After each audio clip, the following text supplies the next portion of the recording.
We got to go outside, put this in. All right, so today on Family DIY TV, we are installing a hose bib. Okay, we're installing it right there. We've had to figure out where we're gonna put this, right? So initially we're gonna put it in the middle. We didn't know how high. So for our case, what we did is we went inside, we measured from the window down to the floor, okay? Then we gave ourselves like another maybe inch or two, plywood, rug, and just like other structure. And then that kind of gave us this bay. We went into our basement and we determined we had about a foot to play with. We're gonna use this right here to sort of place it. And when we did our layout, basically this made the most sense. We wanted to have this as high up as possible on the outside, but we wanted to have space to work on the inside, okay? So this is why this piece of tape is here. We decided that this is probably the best spot, all right? So I got this block from Home Depot, right? You have to get the block that matches your, all right? And we said, okay, you know what? We're gonna put it on this side over here because our layout, because of our trash cans are gonna be here. We need access to get to it. In a later video, we'll be actually adding a hose reel here, but that won't be in this video. Once we did that, we went inside, kind of measured a couple of times and determined there was nothing on the other side of the wall. Then what I did is I took this drill bit that's in here. It's about an inch long, about a foot long, and I drilled that all the way through just to see that, just to double check that there's nothing in the way. This is basically my pilot hole. I saw where this popped out on the other side in the basement, and I have plenty of clearance of plenty of places to work. So now this is all good. So now we're at the point where actually we can start drilling the hole and installing this into the house. All right, so just quickly, we'll talk about what we bought for the store. So every fixture needs to have an on and off. We're gonna use PEX for this one. So I have this ball valve. I like ball valves, probably because there's the word ball in it. Hey, all right, we have a 90 degree, and you'll see why we need that. This is basically a converter from 3/4 inch PEX to 1/2 inch PEX. Now, in my infinite wisdom, I have 3/4 inch plumbing in my house, okay? And I was like, I want 3/4 inch plumbing running all the way to my spigot or my hose bit. If you go to Home Depot or Lowe's, they do not sell 3/4 inch basically interfaces to a spigot. I'm forgetting the name right now. It all downsizes to 1/2 inch. So I could have used 1/2 inch, but I didn't know that. So don't make that mistake. Basically, you can use 1/2 inch pipe to connect to your hose bib, right? So that's why this T actually is a reducer. The T is gonna go from 3/4 to 1/2 inch.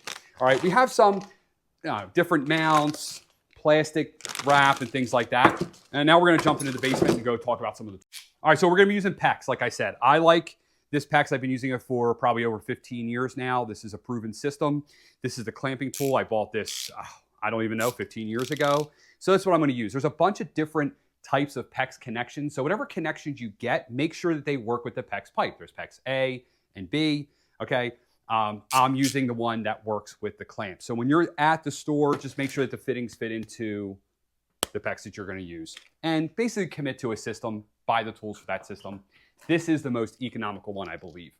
All right, so what have we done up to this point on the inside to prepare? I soldered on fixture here that basically converted me from copper to PEX. And then I put this little tail on this. About a year ago, it's just been sitting here, okay? For preparation for this. Now, if you want to know how to do this, how to solder, I did make a video on how to convert from PEX to copper, basically how to do this exact fitting right here, and I will link it at the end of the video, okay? It's actually very simple. Basically, it's just a matter of soldering on a fixture, okay? Then what we did is we ran that 3/4 inch line, like I was saying. I could have actually went 1/2 inch from this point all the way to where the exit of this is gonna be, and it would have been a lot easier. But again, I didn't realize that I could only go 1/2 inch at the end. So I used 3/4, which is actually a lot harder, believe it or not, to run than 1/2 inch. So what I did, I have this 3/4 inch line. I ran this. This is kind of like the hardest part because it's very tight. Over here and down, okay? And then look, it's going to this PVC pipe here. I'm not sure if this is coming out. Oh, there it is, PVC pipe. And that PVC pipe runs all the way down. Why did I do that? This was my problem with running the line. I need to run that line through this wall and I can't get to it, right? So what I did was, and you can see, it's running through here now, up there. And then it comes out right there. That's the other end of that PVC. So I couldn't run, you can't run PEX that long. It's about, I don't know, probably a 12, 13, 14, 15 foot span. You can't run PEX, just have it flopping around on a wall. So what did I do? I went out, I bought, what is that, 1.5 inch PVC, and I supported the PVC because that's a lot more rigid on both sides. Then I ran my PEX through the PVC, and now I have support. So now everything's supported, okay? It's running around here. This is actually the other side of that wall, what we were looking at up here, okay? Now we're at the point where we are going to start drilling holes. What I do, I have a couple extensions here. I duct tape these extensions that don't lock together because you don't want to lose these in the wall. I've lost a lot of extensions in walls. So I have a 1 1/8 inch drill bit here. And basically what I did is I just went a little bit bigger than the actual shaft here of the spigot, okay? All right, so the first thing I'm gonna do is I'm gonna pull out my pilot. It'll probably be the toughest part is to get through the siding because it's metal siding. It's not vinyl, unfortunately. Luck here.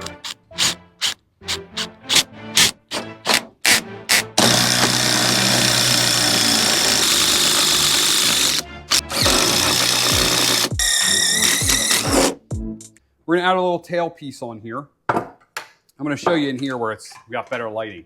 So to cut PEX, very simple. You get a PEX cutting tool, mine has seen better days, but basically it's just a simple cutter, okay? These are the clamps, like I said. So I'll show you here. Basically, it's the same, it's a rinse and repeat. Put it on, and then you put your clamp on.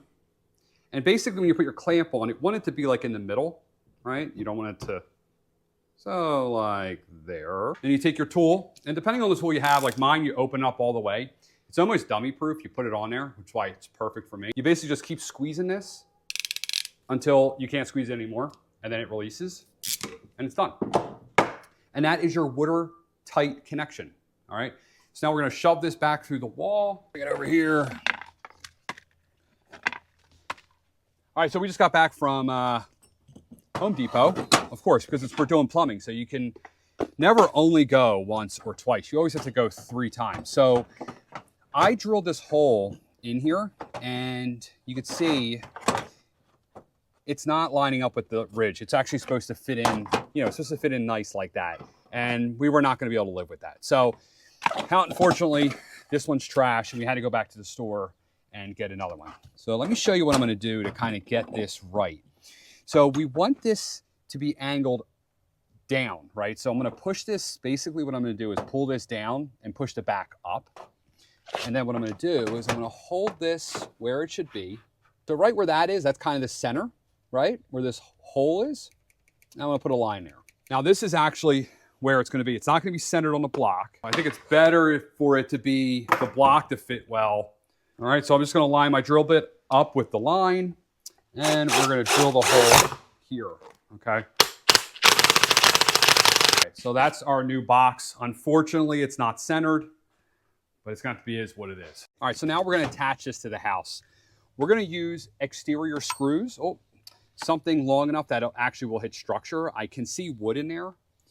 So we're going to use these. These are like deck screws. All right, so let's dry fit this now with our new hole. Come on, come on. Let's see how that lines up. Yeah, that's a lot better, right? So I'm gonna take this knob off so I can get these screws perfect, okay? This will come off. All right, so the dry fit looks good. We're gonna have to make sure we put this plastic piece in here. This is to make sure we have our angle. All right, now we're just gonna pull all this out. And what I'm gonna do is I'm gonna use spray foam. We're gonna fill this whole cavity up, and then we're just gonna have to shove this in and install it. This is for air sealing, bug sealing, all of the above. So I'm gonna go in as far as I can. I think that'll be good because that will expand. This back, we'll put this back. Line up our screws. Make sure this is nice and level.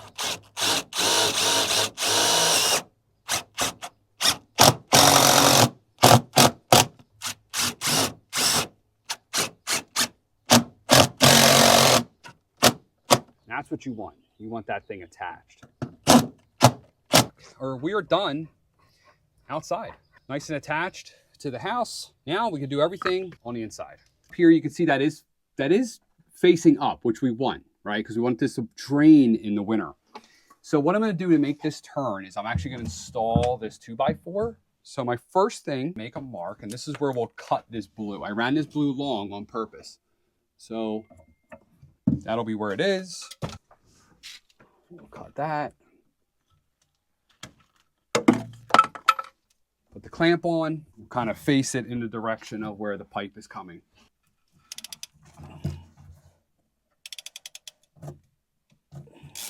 All right.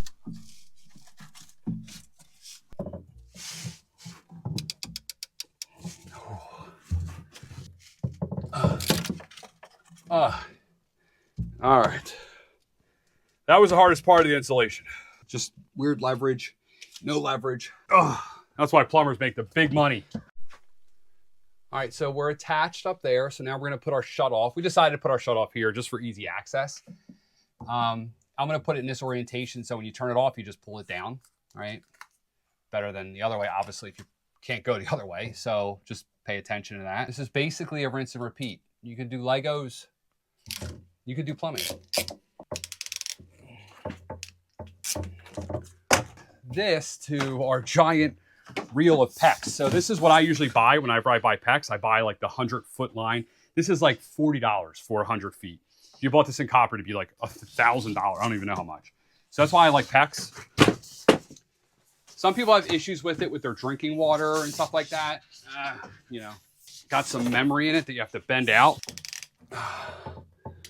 All right. We'll have to add some of these connections on, but now we are looking good. So now what we're going to do is move on to connecting the actual water into this line. So we have the water lines draining, and right now I'm basically making my kind of final cut before we open this up. Because we open this up, we're going to get some water out of it. So I'd like to just put this back together as quickly as possible. So I'm just prepping that, cutting that. All right, now it's kind of the show time. So I need two tools here, and then I have this removal tool. This will actually remove this old PEX clamp fitting. So we just put it on there. And actually, it's the first time I'm using one of these. I used to just cut it off with pliers, but this seems to be a better way. I don't know.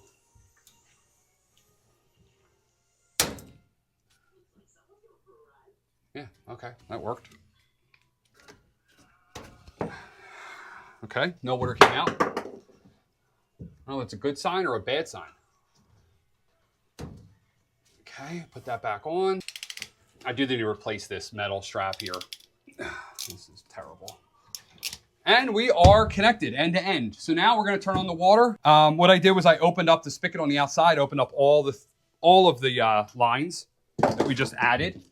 And we basically wanna flush all that, any junk that's in there. So, no leaks. And look at that, we got water. We'll turn it off.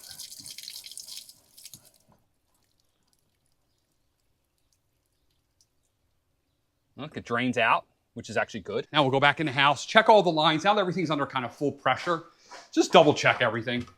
All right, so now it's a matter of going around and using whatever fittings you got, whatever kind of attachment joints you have. And basically we're just gonna attach this to the wall. So I'll run a bunch of clamps down here, over there, over here. We're going to install a 2x4. I already cut it in here like this. So we'll clamp this to the 2x4 so everything's nice and secure.